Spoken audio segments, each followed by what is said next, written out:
ঘটনা হইছে আমাদের দেবীপুর পঞ্চায়েত 2024 সালের আগস্ট মাসে ঘটনা হওয়ার পরে নতুন গঠি যে আন্দোলনটা দেখলাম বিগত দিন বামপন্থী তারা করছে, যে আন্দোলনটা করছে যে আমরা দেবীপুর পঞ্চায়েতের তরফ থেকে পিডব্লিউডি রোড থেকে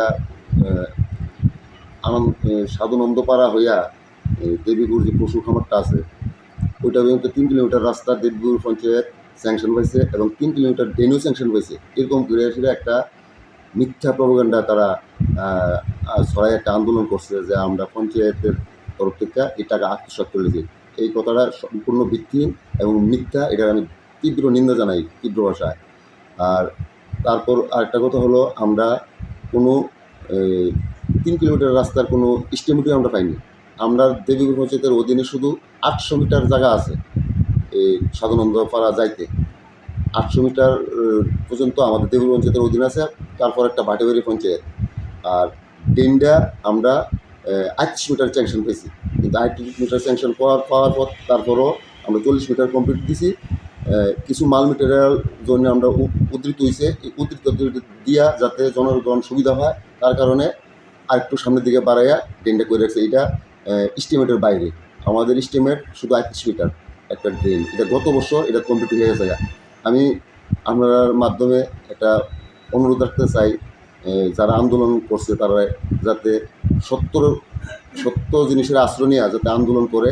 মিথ্যা জিনিসের আশ্রয় নিয়ে আন্দোলন করলে মানে মানুষ কোনোদিনও সাফল্য হতে পারে না। আমি তার কাছে আবেদন রাখলাম এইসব ধরনের মিথ্যা আন্দোলন যাতে আর না করে, এবং দেবীপুর পঞ্চায়েতের নামে যেই প্রপাগান্ডাটা ছড়াইছে মিথ্যা, এটা একদম ভিত্তিহীন। সত্যতা যাচাই না করি তারা পঞ্চায়েতকে বদনাম করার চেষ্টা করছে। থেকে ভাই আনন্দ কুমার পাড়া হয়ে সুপার পার্ক পর্যন্ত রাস্তা মেটেলিং ও কার্পেটিং করতে হবে। দীর্ঘদিন ধরে রাস্তার বেহাল অবস্থা কেন? জবাব চাই, জবাব দাও। দীর্ঘদিন ধরে নন্দকুমার পাড়ার রাস্তার বেহাল অবস্থা কেন? জবাব চাই, জবাব দাও।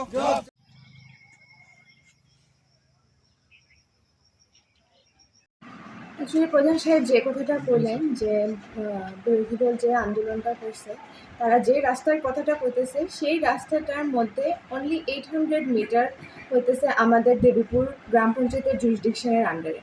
তো আমার জানা মতে অফিসিয়ালি এরকম তারা যে মানে কইতেছিল যে একটা মেনটেন্যান্সের অর্ডার বাইরেছে যেটা নাকি বডি আত্মসাৎ করছে, কিন্তু সেরকম কোনো ধরনের মেনটেন্যান্সের জন্য এই রাস্তার মূলে মেনটেন্যান্সের জন্য পঞ্চায়েত সমিতি থেকে বা পঞ্চায়েতের তরফ থেকে কোনো ধরনের আমাদের মেনটেন্যান্সের অর্ডার বা ওয়ার্ক অর্ডার স্যাংশনই হয়নি, বের করাই হয়নি।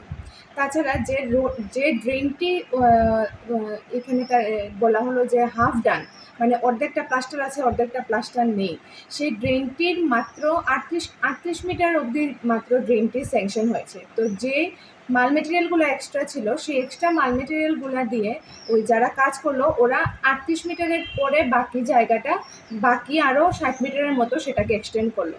তো 38 মিটার তো আমাদের ঠিকই আছে, 38 মিটার তো পুরো প্লাস্টার করে পুরো একদম ড্রেন কমপ্লিট দিয়েই স্যাংশন সেইভাবেই কাজ আমরা করেছি।